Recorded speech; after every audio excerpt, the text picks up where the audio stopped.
இன்றைக்கு நாம் தியானிக்க இருக்கிற வசனம் சங்கீதம் 7ஆம் அதிகாரம் 11வது வசனம். தேவன் நீதியுள்ள நியாயாதிபதி, அவர் நாள்தோறும் பாவியின் மேல் சினம் கொள்ளுகிற தேவன். இன்னைக்கு நாம் கற்றுக்கொள்ளுகிற காரியம், நம் தேவன் எப்படிப்பட்டவர்னா, அவர் நீதியுள்ள நியாயாதிபதி இல்லையா? அவர் நித்திய நியாயாதிபதியாக இருக்கிறார். அவர் நியாயம் செய்கிறவராக இருக்கிறார். பாவிகள் மேலே அவர் நாள்தோறும் சினம் கொள்ளுகிற தேவனாக இருக்கிறார். அப்போ அவர் பாவத்தை பாராத சுத்த கண்ணர். அவர் பாவத்தை வெறுக்கிறார், அக்கிரமத்தை வெறுக்கிற தேவனாக இருக்கிறார். அதனால் நாம் மனம் திரும்பாவிட்டால் அவர் தம்முடைய பட்டயத்தை கருக்காக்கி, அவர் தம்முடைய வில்லை ஞானேற்றி அதை ஆயத்தப்படுத்தி இருக்கிறார்னே வேதவசனம் சொல்லுது. அதனால் இன்றைக்கி அவனவன் தன் தன் பாவ அக்கிரமங்களை விட்டு தேவனிடத்தில் நாம் திரும்ப கடவுணும் இல்லையா? அவரிடத்துல நாம் மனம் பொருந்தும் போது தேவன் நம்மை மன்னிக்க தயை பெருத்த தேவன். நம்ம அக்கிரமங்களையும் பாவங்களையும் அவரிடத்துல நம்ம சொல்லி அறிக்கையிட்டு பாவ மன்னிப்பை கேட்கறது, தேவனிடத்தில் இரக்கத்தை பெற்றுக்கொள்ளுகிறதும் நல்லது இல்லையா? ஏன்னா நீதிமொழிகள் 28:13 சொல்லுது, தன் பாவங்களை மறைக்கிறவன் வாழ்வடைய மாட்டான், அவைகளை அறிக்கை செய்து விட்டு விடுகிறவனோ இரக்கத்தை பெறுவான்னு எழுதியிருக்கு. அப்போ அதை அறிக்கை செய்து நம்ம விட்டுடலாம். ஏன் தேவ கோபத்துக்கு நம்ம ஆளாகணும் இல்லையா? ஏன்னா நமக்கு சில டைம் நியாயம் கிடைக்காம இருக்குது, நீதி கிடைக்காம இருக்குது உங்கள் எல்லையிலன்னா, நம்முடைய பாவம் அக்கிரமம் ஏதோ தேவனுக்கு முன்பாக காணப்படுறதா இருக்கலாம்.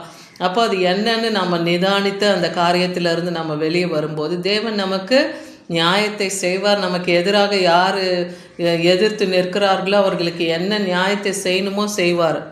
அதை நீங்கள் விசுவாசிங்க. ஏன்னா நாகும் 1ஆம் அதிகாரம் 2ஆம் வசனம் சொல்லுது, நம் தேவன் எப்படிப்பட்டவர்னா, கர்த்தர் எரிச்சல் உள்ளவரும் நீதியை சரி கட்டுகிறவருமாகிய தேவன். கர்த்தர் நீதியை சரி கட்டுகிறவர், உக்கிர கோபம் உள்ளவர். கர்த்தர் தம்முடைய சத்துருக்களுக்கு பிரதிபலன் அளிக்கிறவர். அவர் தம்முடைய பகைஞருக்காக கோபத்தை வைத்திருக்கிறார்னே வேதவசனம் சொல்லுது. அப்போ அவர் எரிச்சல் உள்ள தேவனாக இருக்கிறார், நீதியை சரி கட்டுகிறவராக இருக்கிறார். அவர் உக்கிர கோபம் உள்ளவர். அவர் சத்துருக்களுக்கு என்ன அவங்க அக்கிரமத்தை செய்கிறாங்களோ அதுக்கான பிரதிபலனை அவர் அளிக்கிறதுனால நீங்கள் ஒன்றையும் குறித்து கவலைப்படாதீங்க. உங்கள் விண்ணப்ப வேண்டுதலை தேவனுக்கு ஸ்தோத்திரத்தோடு தெரியப்படுத்துங்க. உங்களுக்கு எதிரான சத்துருக்களையும் மனுஷிக வல்லமைகளையும் தேவன் மேற்கொள்ளுவார். பகைஞருக்காக அவர் கோபத்தை வைத்திருக்கிறேன்னே சொல்கிறாரு. அப்போ அவர் கோபத்துக்கு முன்பாக நிற்கிறவன் யார்? அடுத்த வசனம் அதுதான் சொல்லுது. நாகும் 1:6 அவருடைய கோபத்துக்கு முன்பாக நிற்பவன் யார்? அவர் உக்கிர கோபத்தை தடுப்பவன் யாருன்னு சொல்லுது வேத வசனம். அதனால் அவருடைய எரிச்சல் எப்படி இருக்குமா? அக்னியை போல இறைக்கப்படுகிறது போல இருக்குமா? நெருப்பு எப்படி எரிமலை கொழும்புலேருந்து கொட்டுகிறதோ அதை போல தேவன் அக்னியை கொட்டுவார், இறைப்பார் அவங்க மேலே. அவராலே கண் மலைகள் கூட பெயர்க்கப்படும் இல்லையா? ஏன்னா நிலநடுக்கங்கள் பார்க்குறோம், பூமி அதிர்ச்சியை பார்க்குறோம் இல்லையா? அதில் எவ்வளோ மலைகள் எல்லாம் பெயர்ந்து போகிறத நம்ம பார்க்குறோம். அப்போ கண்மலையை பெயர்க்கிற தேவனாக அவர் இருக்கிறார். அவர் எரிச்சல் உள்ள தேவனும் கோபம் உள்ள தேவனுமாக இருக்கிறார். அவர் கோபத்துக்கு முன்பாக ஒருவரும் நிற்க முடியாது. அதனால் நீங்கள் தேவனிடத்தில் இரக்கத்தை கேளுங்க, கிருபையை கேளுங்க. ஏன்னா நியாயம் நீதியின் இடமாக திரும்பும் செம்மையான இருதயத்தார் யாவரும் அதை பின்பற்றுவார்கள்னே சொல்கிறார் சங்கீதம் 94:15. அப்போ அவர் நீதியை நியாயத்தை செய்கிற தேவனிடத்தில் செம்மையானவர்கள்னா உண்மையும் உத்தமும் நீதியுமாக நடக்கிறவங்கள தான் செம்மையான இருதயத்தார்னு சொல்கிறார். அப்படிப்பட்டவங்க அவருடைய வழிகளை நாம் பின்பற்றுவோம், ஆனால் அவர் கோபத்துக்கு நாம் ஆளாக மாட்டோம். இன்னைக்கு அதுதான் தேவன் நமக்கு எச்சரிப்பின் வார்த்தையாக கொடுக்குறார். சங்கீதம் 7:8 சொல்லுது, கர்த்தர் ஜனங்களுக்கு நியாயம் செய்வார். கர்த்தாவே என் நீதியின்படியும் என்னுள்ள உண்மையின்படியும் எனக்கு நியாயம் செய்யும். இப்போ அதை தான் சொன்ன செம்மையான இருதயத்தார்னு சொல்கிறார் இல்லையா? அப்படி நீங்கள் நீதியாக நடக்கிறவங்க, உண்மையாக இருக்கிறீங்கன்னா நியாயம் கர்த்தர் நிச்சயமாக உங்களுக்கு செய்வார். ஏன்னா அப்படிப்பட்ட செம்மையான இருதயம் உள்ளவர்களுக்கு தேவன் இரக்கம் செய்கிறவராக இருக்கிறார், நியாயம் செய்கிறவராக இருக்கிறார். அதனால் பொல்லாங்கனை கண்டு நீங்கள் பயப்படவோ அவனுடைய காரியத்தை குறித்து நீங்கள் கண்ணீரோடு இருக்கிறதோ அது தேவையில்லை. நீங்கள் அவங்க காரியத்தை கர்த்தரிடத்தில் ஒப்புவீங்க. நீங்கள் உண்மை உத்தமமாக இருந்தீங்கன்னா அது தேவனிடத்தில் அந்த நியாயத்தை எடுத்து சொல்லுங்கள். அப்போ கர்த்தர் உங்களுக்காக அவர்கள் மத்தியில் நியாயத்தை செய்வார். சங்கீதம் 50:6 சொல்லுது, வானங்கள் அவருடைய நீதியை அறிவிக்கும், தேவனே நியாயாதிபதினு வசனம் சொல்லுது. வானங்கள் அவருடைய நீதியை அறிவிக்கும்னா அப்போ என்ன அர்த்தம்? வானத்திலிருந்து அவர் மின்னல்களை அனுப்புகிறார் இல்லையா?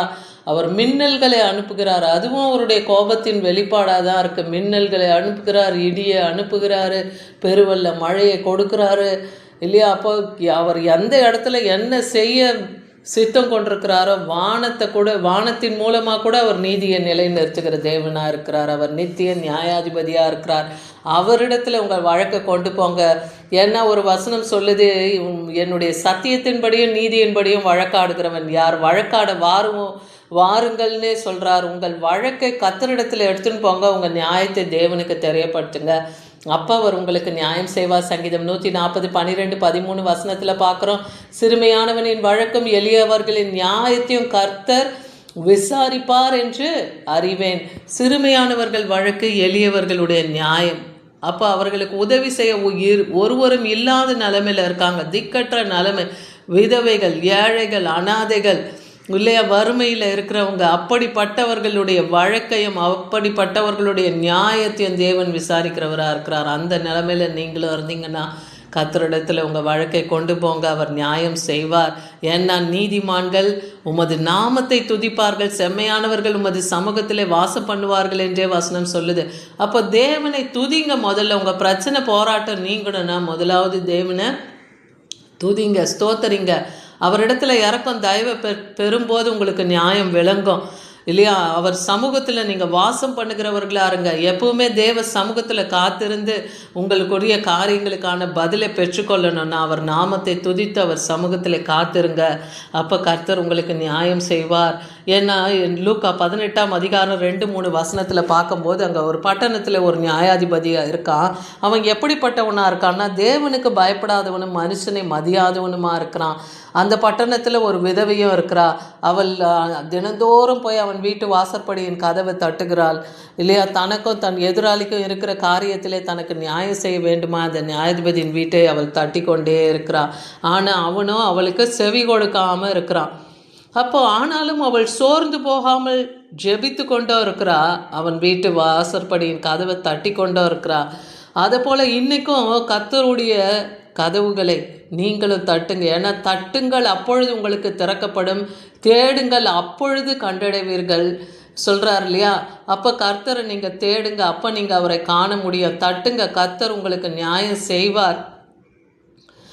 அவர் சமீபமாக இருக்கையிலே நீங்கள் அவரை தேடி அவரிடத்துல நீங்கள் பதிலை பெற்றுக்கொள்ளுங்க. இந்த விதவை எப்பொழுதும் தொந்தரவு செய்கிறபடியினால் அடிக்கடி தன்னை அவள் அலட்டாதபடிக்கு அவன் நியாயம் செய்ய வேண்டும் என்று தனக்குள்ளே சொல்லி கொண்டானான். அதை போல் இந்த விதவையை போல நியாயத்துக்கு போராடின கொண்டு இருக்கிற நீங்களும் இடைவிடாமல் ஜபம் பண்ணுங்கள்னு கொலேசியர் 4:2 சொல்லுகிறார். அப்போ நீங்கள் இடைவிடாமல் ஜபம் பண்ணிக்கொண்டே இருங்க. அந்த பிரச்சனைக்கு கர்த்தர் உங்களுக்கு பதில் தருவார். ஏன்னா நமக்கு ஒரு நித்திய நியாயாதிபதி இருக்கிறார். அவர் தான் நம்ம ஆண்டவராகிய இயேசு கிறிஸ்து. அவர் வானத்திலும் பூமியிலும் அவர் ஒருவரே கர்த்தர், இல்லையா? அதனால் நியாயாதிபதி போல இந்த நியாயாதிபதி போல அவர் கிடையாது. உங்களுக்கு அவர் நியாயம் செய்கிறவர், அவர் நீதி செய்கிற தேவன். அவர் அநீதியுள்ள அந்த நியாயாதிபதியை போல இல்லாமல் இரவும் பகலும் தன்னை கூப்பிடுகிறவர்களுக்கு தேவன் நீதியுள்ள நியாயாதிபதியாக இருக்கிறார். அவர் நிச்சயமாய் உதவி செய்வார். அவர் சீக்கிரத்திலே உங்களுக்கு உதவி செய்வார். அதனால் என்ன நடந்தாலும் உங்கள் வாழ்க்கையில், உங்கள் வேலை ஸ்தலங்களில் உங்களுக்கு எதிராக போராட்டம் இருக்கலாம், உங்களுக்கு எதிராக மனுஷிக வல்லமைகள் எழும்பி போராடலாம். அதெல்லாம் பார்த்து நீங்கள் சோர்ந்து போகாதபடி ஜெபிங்க. என்ன நடந்தாலும் நீதியுள்ள நியாயாதிபதியாகிய நம் கர்த்தர் நிச்சயமாய் உங்களுக்கு அவர் உதவி செய்வார். உங்கள் ஜபத்தை கேட்பார், உங்களுக்கு பதில் தருவார். ஆனால் அதனால் நீங்கள் விசுவாசத்தை இழந்து விடாமல் ஜெபிங்க. ஏன்னா நம் கர்த்தர் நித்திய நியாயாதிபதியாக இருக்கிறார். அவரிடத்துல உங்கள் வழக்கை கொண்டு போங்க. ஏன்னா அவர் பாவியின் மேல் சினங்கொள்ளுகிற தேவனாக இருக்கிறதுனால அவர்களுக்கு அவர் தன் கோபத்தை வெளிப்படுத்துவார், உங்களுக்கோ அவர் நியாயத்தை செய்வார். ஆமீன்.